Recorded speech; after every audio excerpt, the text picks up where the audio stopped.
Welcome to this episode of Legal Angle with Emmanuel, the Law Holawale.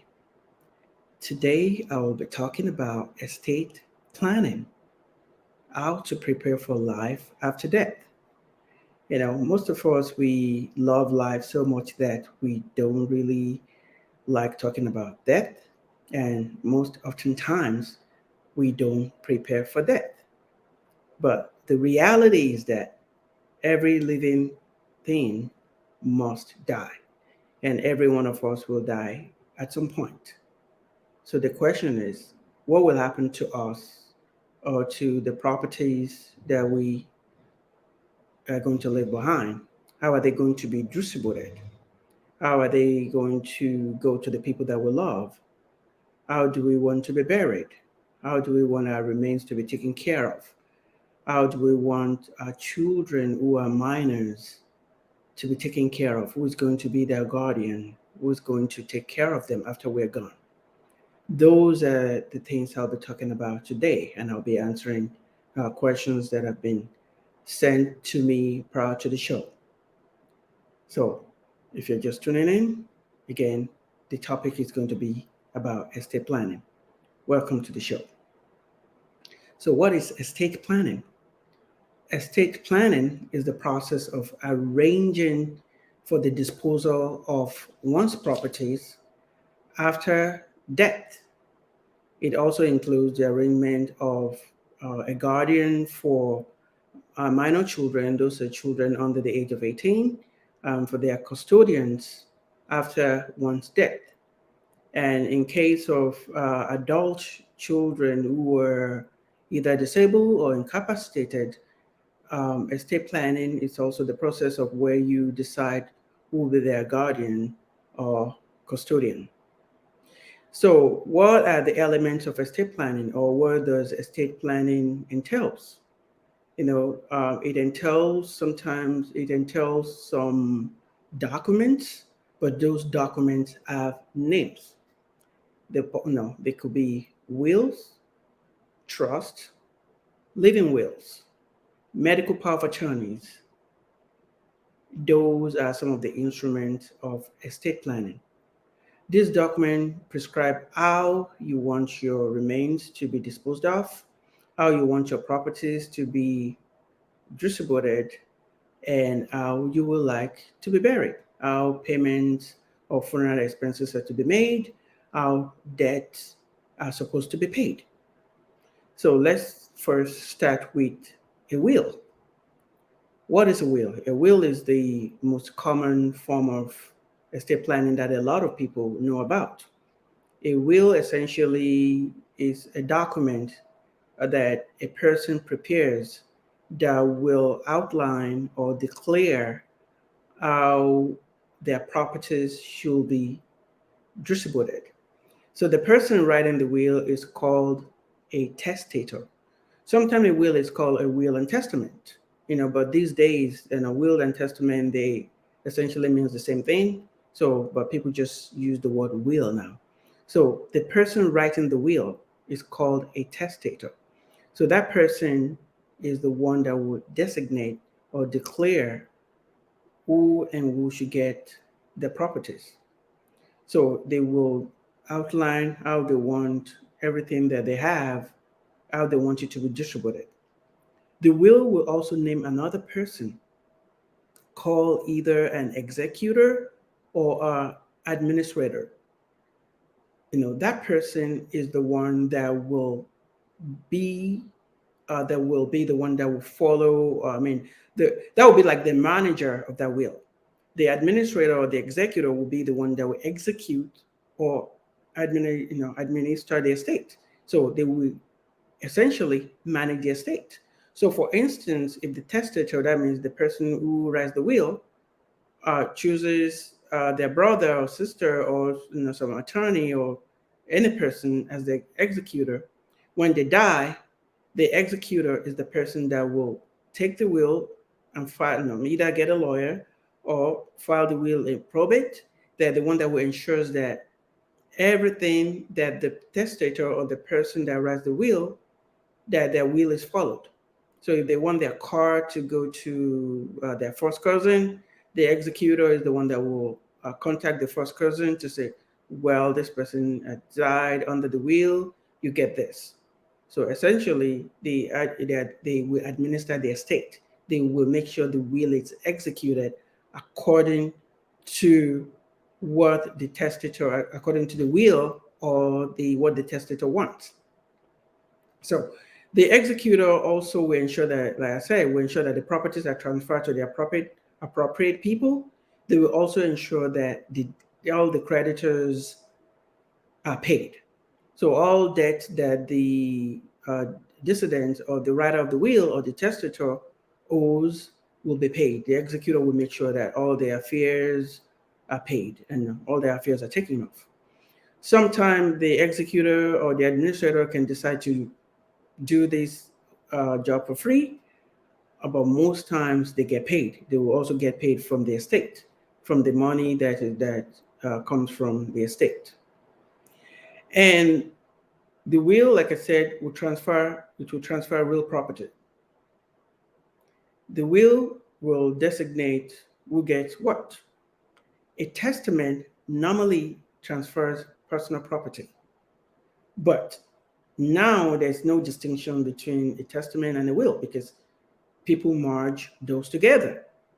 So when someone writes a will, even if they don't call it will and testament, most often times they will distribute both real property and personal property under the will. But there are general requirements of a will because just because you write a will or someone writes a will doesn't mean that the will is valid. It has to follow some legal requirements. There are some strict legal rules that governs a will. That's why sometimes we see cases in court where people are challenging a will, and you might be wondering why are they challenging it? Hasn't the person decided what they want, how their properties and things to be distributed? Why are people coming to court? Sometimes, if the person writing the will, if they don't follow the rules of the governing wills and testament, the will can be invalidated, meaning that it can become null and void of no effect. So what are the general requirements of a will? Number one, the testator, that is the person making the will, must clearly identify themselves. They must identify himself or herself as the maker of the will. And they have to identify that the will is being made without duress, that they have a clear mind, that they are not incapacitated, and that they know what they're doing. Also, this is commonly called, when they declare that they are writing the will, there's a word for that. It is called publication. And if you write in the word, this is the last will of Mr. A, B, or C, or this is the last will of Mr. A, Mrs. C, D, or E, suffices to meet that requirement of publication in the document. Second, the person writing the will must declare that they are revoking all prior wills or codicils. So if they've written a will before, if they're writing another one, they have to declare that they are revoking all prior wills. Otherwise, if they don't declare that they're revoking the prior ones that they have written, then what will happen is that the most recent will and the one they've written before could be merged in the case of inconsistencies. And that might not be the intent of the person making the will. So if a subsequent will is completely inconsistent with a prior will, the earlier will be considered to be completely revoked by implication. But if they are not, they are not completely inconsistent, they might have to merge the intent of the testator, from both wills, and that's when, obviously, that's going to lead to some kind of will contest, where the court will have to look at both wills to see how consistent or inconsistent that they are. So to avoid this kind of will contest, people going to court, fighting over who gets what, the best thing is that if there's any subsequent will, in that new will, the declarant or the testator or the person making the will must declare that They are revoking all prior wills. Then, number three, the person making the will, like I said earlier, must declare also that are they are mentally okay, or that they have the capacity to dispose of their property, that they are of sound mind, and they're doing it freely and willingly. So, for instance, now with someone who has dementia, someone with Alzheimer's disease, it may be hard to know if they have the capacity to make a will. And the reason for this requirement is that so that people in that kind of situation will not be induced by a family member who wants to inherit their properties. Or sometimes some family members may write the will for them and claim that that is the will and intent of that person just because they want to inherit or they want to get a lion's share of the person's property. So the next requirement is that the person making the will must demonstrate that, apart from demonstrating that they have a sound mind, they also have to get witnesses. In most states, when the person is signing the will, they have to be two people they have to have two witnesses, two independent witnesses. What we mean by independent witnesses, what independent witnesses mean is that any person who is supposed to be, getting properties under the will are not supposed to be witnesses. If there are errors in a situation where someone who's also receiving under the will act as a witness to the signing of the will, and if the will is being challenged in court, the person will not be able to get what they were supposed to get under the will. So meaning that the part that is assigned to them to get something will be invalidated by the court, because there is that presumption of them inducing or of them inducing the person to write the will so that they will get under the will. So the witnesses have to be people who are not receiving anything under the will. So they have to be neutral. They have to be disinterested persons. So otherwise, if they are not disinterested person, it can even invalidate the will. And the requirement is that there will be two witnesses, even in situations where there are only only one witness, that can also invalidate the will. So the requirement for the will is one has to strictly adhere to the rule of making a will. Then the testator, or the person making the will, must sign and date the will, but they must sign and date the will in front of those two witnesses. At least two disinterested witnesses who are not beneficiaries. Like we said, this rule may differ from state to state. In some states, one witness is okay. In other states, it has to be two. So, so you have to check the rules in your state to make sure that you are following the rules when you are making the will. And if witnesses are designated to receive property under the will, these has the effect, in many jurisdictions, either one, like I said, it could disallow them to receive under the will, or two, invalidate their status as a witness. In some states, interested party is only an improper witness as to the part that benefits them. So what that means is that, the part that gives a car to a witness will be invalidated, but the rest of the will be upheld in cases where an interested witness also happens to get under the will. Then the person making the will, which is the testator, finally, the signature must be at the end of the will. Otherwise, any text or any kind of declaration or any kind of bequeath or request that are after those signatures will be ignored. And that can sometimes defeat what the testator's intention is. So, if whatever, after you've written a will, if let's say you decide to do something else or give someone something else, you have to call your attorney, or you have to You have to call your attorney or to update the will. You can't just add clauses to a will after it has been signed, witnessed, and the ceremony has been complete. Because the ritual of signing and executing a will must be followed. Otherwise, the will can be invalidated and your intent will be frustrated because you didn't follow the rules. So when distributing your properties, you have to state who you're giving what to. You have to state their names. All those have to be spelled out. So now let's talk about another instrument which people can use to distribute their property apart from the will. The next one is called the living trust. What is a living trust? It's called living trust. The Latin word is inter vivos. This is an arrangement where property is held in trust by a trustee for another person known as the beneficiary. The person who created the trust could also name himself as the trustee. So what that does is that the requirement for a trust is not as strict as that of a will. So you can create a trust without having independent witnesses.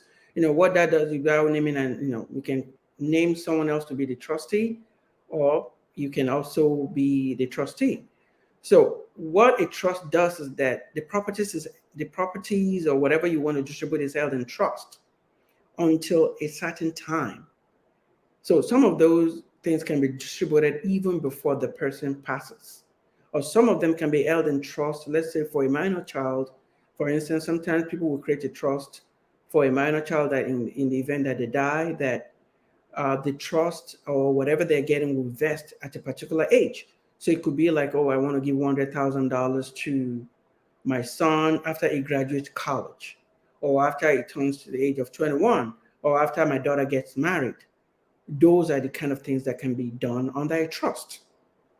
You can't do that under a will. So a trust is a bit more flexible than a will. A will only distribute properties after death. A trust can distribute property either before or after death. Then there's also another instrument known as a living will. A living will sets out instructions on what to do concerning end-of-life decisions in the event of vegetative state where someone becomes very sick, terminal illness, in the event someone becomes unconscious. So if you have a living will, it will make whoever you designate as the whatever you declare that you want to be done to you will be done. For instance, some people may not want to be kept on life support in the event they become unconscious. If there's a living will, they will know what you want. If there's no living will and you go into a coma, they could put you on life support for a long time. And some people do not want that. So a living will give instructions on how you want to be treated, or how you want, how you want to be treated in the event you become either unconscious, incapacitated, or where you cannot make those life and death decisions yourself. Then there is also another instrument called a medical power of attorney. A medical power of attorney, a medical power of attorney is like the flip side of a living will. With a living will, you declare what you want to be done to you in the event you become unconscious or you can make a decision. What a medical power of attorney does is that it gives the power to somebody else.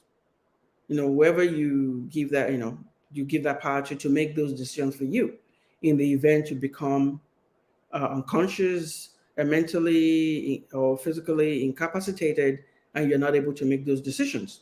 So the medical power of attorney gives whoever you designate the power, whoever you know, the power to make those decisions for you. So now let's talk about the difference between a living trust, a trust, and a will. There are advantages and disadvantages between those two instruments. Properties that are transferred into the trust before the trustee's death does not go through probate. Again, what is probate itself? Probate is the process of taking the will to the court and having the court make sure that all properties under the will are distributed according to the dictates of the will. A trust does not go through probate. A will has to go through probate. That means that it has to go through the court. So a trust does not require the court to oversee this distribution of the property, the distribution of properties, whereas a will requires that. Then the trustee simply will transfer the title or ownership of the property to the beneficiaries, whereas under a will they just can't do that. They have to wait for the approval of the court before they will transfer the property. When all the properties have been transferred under the trust to the beneficiaries, the living trust ceases to exist, and they don't have to file a report of distribution with anybody. In a will, after everything has been distributed, after all creditors have been paid and all that, they have to file a distribution report with the probate court, and the probate court have to, look over it to make sure that everything was done legally and according to the will. The disadvantage of the living trust compared to a will is that properties transferred under a trust may be subject to creditors' grasp. What that means is that a creditor who has a judgment against the decedent or the person who makes the will, who is dead, may go after the properties transferred to the beneficiaries. However, under the will, creditors, if a will is being probated, creditors will be given a certain deadline upon which to file a claim, under the will or against the estate. And if they miss those deadlines, then they will forever lose their right. In the event of a trust, that may not be the case. For example, if you transfer real estate to your beneficiaries through a trust, real estate ownership is a matter of public records. So creditors may be able to track down the ownership, the owner of that property, and file a claim against the beneficiaries, and demand that the debt that you owe will be paid. But in the event that the property was transferred under the will, then they will have to assert their claim in court. And if they don't do that within a period of time, they will forever lose the right to do that. However, other properties that are not traceable may be out of reach of creditors. So now, even if you have a trust, it is better to have a will as a backup. For instance, all properties or assets that you acquire after you make a trust or shortly before you die are not included in the trust. But those will be distributed according to the laws of according to the law of intestacy. Intestacy is described as a situation where someone dies without a will. There are laws governing that. If someone dies without a will, there are hierarchy of who gets what under the law. For instance, if someone is married, most of the properties will go to the spouse. Then, if they don't have, go to the children. Sometimes if there are no spouses or children or siblings, it could go to the parents. If there are no family members, there are just hierarchy of distribution or under intestacy if someone dies without a will. If they have no family members who can inherit from the dead person, the properties will go to the state. So for people who have no family members, sometimes they can decide to give, if they don't have a will, it goes to the state. But if they have a will, they can decide to give their properties to charity. They can decide to give it to friends. They can decide to give it to extended relatives. But in the event, if they die without a will and there are no family members that can be found, all those properties will go to the state. So if you don't want that to happen, you want us to do a will. And there are also some wills called holographic wills. Holographic wills are wills that people write themselves without having witnesses, without having it, with the one they sign without witnesses. People will people will normally do this, thinking that what, all I have to do is just write down what I want in the event I die.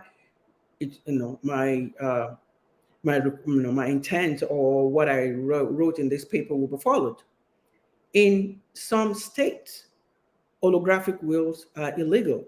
What that means is that a will written by you alone without following the rules of people witnessing it may not be recognized.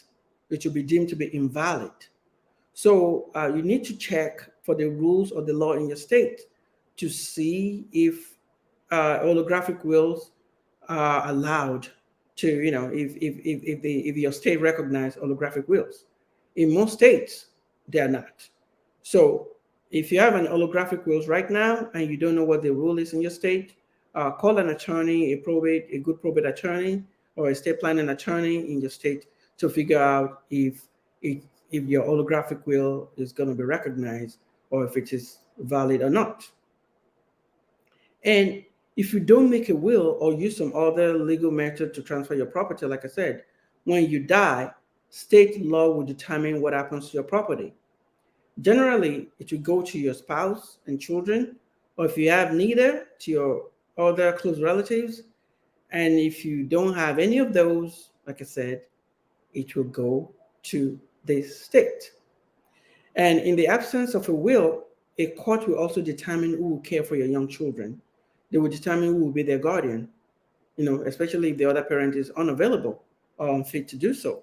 And in some instances, even there are instances where both parents die at the same time.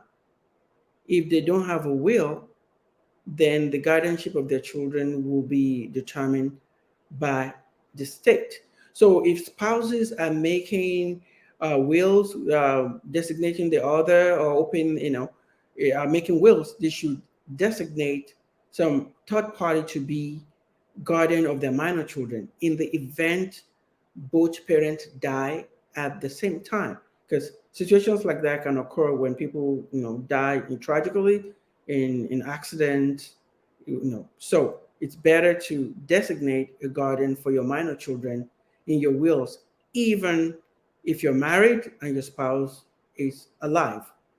There are also other means of making sure that your loved ones are taken care of in the event you die. One of those is life insurance. I believe that every person who has a child or who is married should at least have some form of life insurance in the event, because death will come to us all. So that in the event death comes knocking, so that the people that you're leaving behind will have some kind of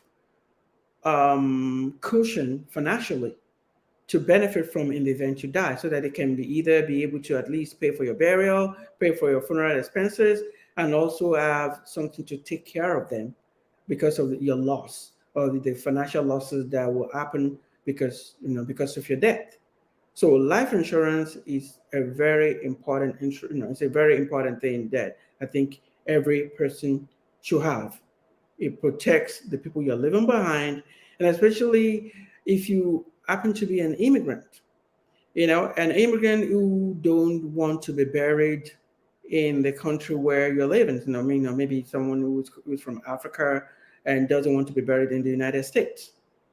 I find a lot of people are like that. If you don't have life insurance and you're telling your children to go to take you back to Africa, chances are, if they don't have the money to do that, they will bury you in the United States. And they can even decide to cremate your body. If that's not what you want, that's what they're going to do. So to make it easier for people to take care of your remains, it's best to have life insurance. This is also, like I said, is very common within the immigrant community where people will die without life insurance. Then the people behind the community will be running around trying to raise money through GoFundMe, calling people to help contribute to the funeral expenses. That can be embarrassing for the family. to avoid those kind of embarrassment where your family members, your spouse and children will have to go around begging people for funeral expenses, it is best to have life insurance. So if you don't have that right now, I will advise to call an agent, a life insurance agent, to see what you can get. Even in some instances, if you can get a full life insurance coverage, even if you only even get funeral expenses insurance, that's good enough. At least get some kind of coverage that will pay for your funeral expenses, and you can do better by even providing for your surviving family members.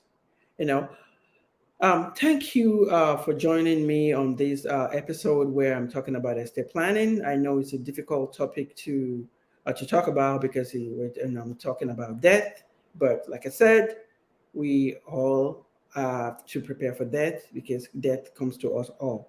If you have any further questions or comments, you can send email to legalangle20@gmail.com. Thank you again for joining me on this episode of Legal Angle. And until next time, stay safe. Thank you.